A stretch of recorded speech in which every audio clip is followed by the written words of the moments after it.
अस्सलाम वालेकुम। अबरार रशीद आपकी खिदमत में हाज़िर है।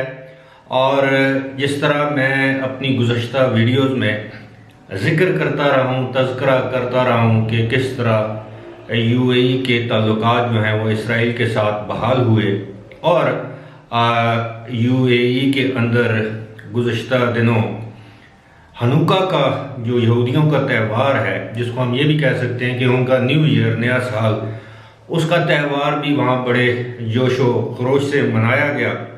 और गुज़श्ता रोज़ ही इसराइल की जो सरकारी एयरलाइन आप कह लें, उनका नेशनल कैरियर ELAL, उसकी पहली परवाज़, शेड्यूल्ड परवाज़ वो तल अबीब से इसराइली शहरियों को लेकर दुबई पहुंची। लेकिन अब जो सबसे अहम खबर मैं समझता हूँ वो ये है, ये सिर्फ यूएई के हवाले से अहम खबर नहीं है बल्कि पूरे मिडल ईस्ट के हवाले से अहम खबर ये है कि अब इसराइल मुत्तहिदा अरब अमारात में अपनी एम्बेसी और यानी अबू धाबी में एम्बेसी और दुबई में अपना काउंसलेट खोलने जा रहा है। इसका सरकारी सतह पर ऐलान आज ही किया गया और वजारत ख़ारजा के हुकाम ने बताया है कि ये एम्बेसी जो है वो अबू धाबी में खोली जाएगी और काउंसलेट जो है या काउंसलेट जनरल जो है वो दुबई में। दफ्तर ख़ारजा के हुकाम ने बताया कि इस हवाले से 25 सितंबर को दरख्वास्त दे दी गई थी यूएई हुकाम को कि वो वहाँ पर एम्बेसी और काउंसलेट खोलना चाहते हैं। और गुज़श्ता हफ्ते इसराइल के एक वफद ने यूएई का दौरा किया और जगह का इंतखाब किया। अभी तक जगह नहीं बताई गई जहाँ पर ये एम्बेसी कायम की जाएगी और बताया ये गया है, ये दावा किया जा रहा है कि ये बहुत बड़ी एम्बेसी होगी, जो इससे पहले यूएई में किसी और मुल्क की इतनी बड़ी एम्बेसी या सफारतखाना नहीं होगा और ना ही इतना बड़ा काउंसलेट जनरल या काउंसलेट ऑफिस होगा दुबई के अंदर। ये भी बताया गया है कि ये दुनिया का सबसे बड़ा कौंसल खाना या दुनिया का सबसे बड़ा सफारत खाना तो नहीं होगा, लेकिन ये अमेरिका में इसराइल की एम्बेसी यानी वाशिंगटन DC में इसराइल की एम्बेसी, लंदन में इसराइल की एम्बेसी और मॉस्को यानी रूस के दारुल हुकूमत मॉस्को में इसराइल की एम्बेसियों से ये बड़ी होगी या उनके बराबर होगी। और ये भी बताया गया है कि जब तक वो एम्बेसी नहीं बनती उस वक्त तक वो आर्जी तौर पर वहाँ पर एम्बेसी बनाएंगे, यानी काउंसलेट होगा दुबई में और सफारतखाना होगा अबू धाबी में, जिसके लिए तमाम ग्राउंड वर्क जिसे हम कहते हैं मुकम्मल कर लिया गया है। बताया ये भी गया है कि इसराइल यूएई के अंदर अपनी एम्बेसी के ज़रिए दुनिया को ये बताएगा कि अब इसराइल पूरी कुव्वत और सज धज के साथ यूएई में और मिडल ईस्ट में मौजूद है। इस हवाले से ये भी बताया गया कि इसराइली वफद ने मनामा यानी बहरीन के दारुल हुकूमत का भी दौरा किया और वहाँ पर भी एम्बेसी के लिए जगह का इंतखाब कर लिया। और ऐन मुमकिन है कि जगह का इंतखाब पहले ही कर लिया गया हो, ये भी मुमकिन है कि एम्बेसी बनने का काम भी पहले शुरू कर लिया गया हो। जिस तरह मैंने आपको बताया है कि इसराइल को तस्लीम करने से पहले इसराइल ने यानी तस्लीम होने से पहले इसराइल ने यूएई में जो या दुबई में जो एक्सपो 2020 होना थी, जो अब अगले साल होगी, उसके लिए जो अपनी पेविलियन है, जो कि बहुत बड़ी पेविलियन है, उसकी तामीर का काम भी शुरू कर दिया था, जो कि अब मुकम्मल हो चुका है। इससे ये जाहिर होता है कि 18 महीने पहले उन्होंने ये फैसला कर लिया था कि इसराइल को वो तस्लीम करने जा रहे हैं। यही वजह कि इसराइल ने दुबई की एक्सपो 2020 में अपनी पेविलियन तामीर कर ली, उसकी तामीरात का काम मुकम्मल हो चुका है। अब बात आती है एम्बेसी की, और आपको पता है कि एम्बेसी रातों रात नहीं बनती, साल 6 महीने में नहीं बनती, इसमें भी बड़ा वक्त दरकार होता है। लेकिन अब देखने की बात यह है कि इस एम्बेसी पर अगर काम पहले नहीं शुरू हुआ तो कब शुरू होगा और कब अपने इख्तिताम को पहुंचेगा। इसी तरह काउंसलेट के हवाले से भी हम कह सकते हैं।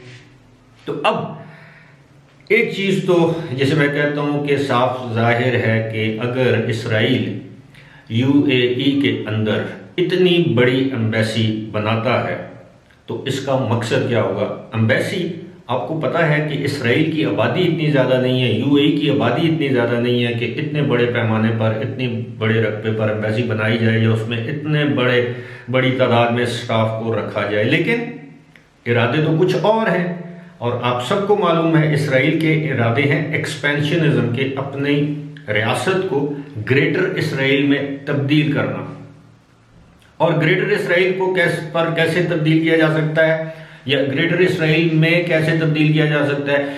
इसमें सऊदी अरब के कुछ इलाके शामिल हो सकते हैं, उर्दन के कुछ इलाके शामिल हो सकते हैं, शायद मिस्र का भी कोई इलाका शामिल हो सकता है। लेकिन असल बात यह है कि रेड सी जिसे हम कहते हैं, बहरा अहमर, वहां से आगे आके ईरान को रोकना और ईरान के साथ साथ पाकिस्तान के पानियों पर तसल्लुत कायम रखना, क्योंकि अमेरिका सारी जिंदगी इस इलाके में नहीं रह सकता, ना रहना चाहता है। अब उसके अपनी माली या मुआशी सूरत हाल ऐसी है कि वो अभी अफोर्ड नहीं कर सकता इतने बड़े पैमाने पर अपनी फौजों या अपने बहरी जहाज़ों या जंगी जहाज़ों को इस इलाके में मौजूद रखना। इसलिए अमेरिका को इस इलाके में अपना थानेदार चाहिए, और थानेदार तो वो पहले ही था। इसराइल अरब दुनिया के दिल में वो उसकी रियासत मौजूद थी। अब वो थानेदारी का काम तो इसराइल से लेगा, लेकिन उस थानेदार की बज़ाहिर हिफाजत या इखलाकी और माली मदद के लिए वो सऊदी अरब, यूएई, बहरीन और दीगर जो खलीजी रियासतें हैं इनको इस्तेमाल करेगा। ये मेरे भाइयों, ये पाकिस्तान के लिए, ईरान के लिए और इस खिते की सलामती के लिए कोई अच्छी खबर, अच्छा शगुन नहीं है। मैं देख रहा हूं, मैं ही नहीं, बहुत से तज्जियाकार और ख़ास तौर पर दिफाई तज्जियाकार देख रहे हैं कि आने वाले 5 से 10 साल में इस खिते की सूरत हाल बिल्कुल तब्दील हो जाएगी। जिस तरह मुसलमान ममालिक इसराइल के सामने घुटने टेक रहे हैं, उससे ये साफ जाहिर होता है कि इसराइल अब इस खिते में अमेरिका का थानेदार ही नहीं बल्कि एक बड़ी कुव्वत के तौर पर उभरेगा।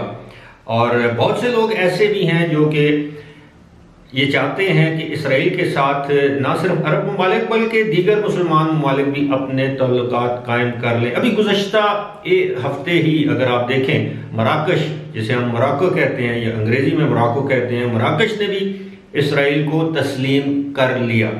और इसके नतीजे में अब मराकश में जो मजहबी जमातें हैं उनमें शदीद रद्द-ए-अमल पाया जाता है। मराकश किसी हद तक आप समझ लें कि वहाँ पर रुजत पसंदी अब भी मौजूद है या मजहबी इंतहा पसंदी मौजूद है, और उन्होंने इसकी भरपूर मुखालफत की है।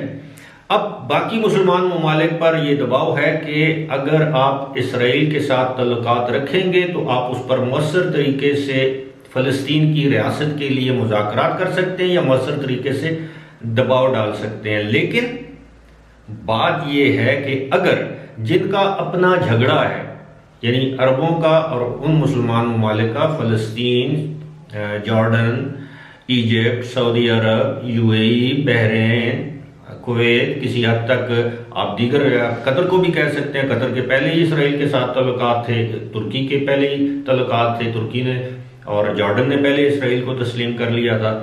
अब सूरत हाल ये है, इजिप्ट ने तस्लीम कर लिया था।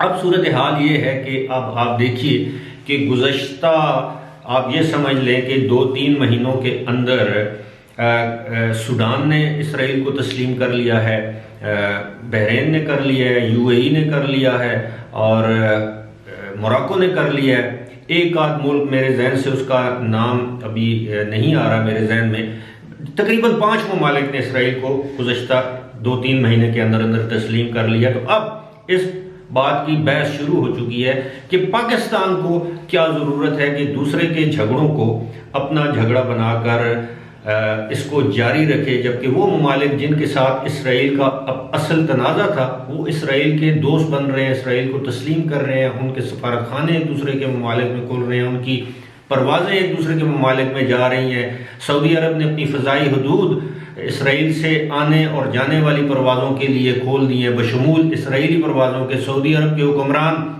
इसराइल के वज़ीर आज़म से खुफिया मुलाकातें कर रहे हैं। इसराइल की जो इंटेलिजेंस एजेंसी है मूसाद, उसके सरबराह से मुलाकातें कर रहे हैं। और जिस तरह मैंने एक वीडियो में बताया था आपको कि पाकिस्तान के भी कुछ आला दिफाई अफसरान ने भी इसराइल और अमरीकी आला हुकाम से 21 नवंबर 2020 को जॉर्डन या जो बहरे अहमर के साथ जद्दा के साथ जो एक शहर है सऊदी अरब का, नियोम सिटी जिसे कहते हैं, वहाँ पर मुलाकात की है। इस मुलाकात की अभी तक सरकारी सतह पर, दिफाई सतह पर तरदीद नहीं की गई।